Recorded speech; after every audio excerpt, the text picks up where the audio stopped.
ইদানিং রেস্কিউ করার চেয়ে এই ক্ষুধার্ত মাগুলাকে খাওয়াতে খাওয়াতেই আমার সময় পার হয়।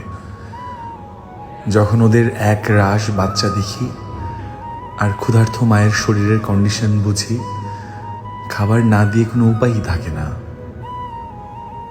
আশপাশের বাজার কিংবা দোকানপাট কম থাকায় একটু ভালো খাবার যে কিনে খাওয়াবো তাও হয়ে ওঠে না। এ কারণেই বিস্কিট, পাউরুটি কিংবা কেকের উপর নির্ভরশীল হতে হয় আমার।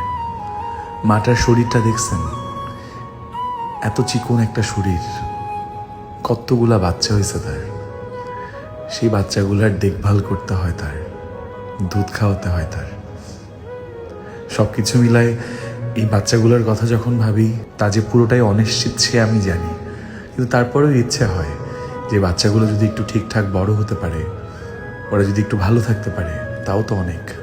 ভালো থাকুক এই বাচ্চাগুলো, ভালো থাকবেন আপনারা, দোয়া করবেন ওদের জন্য।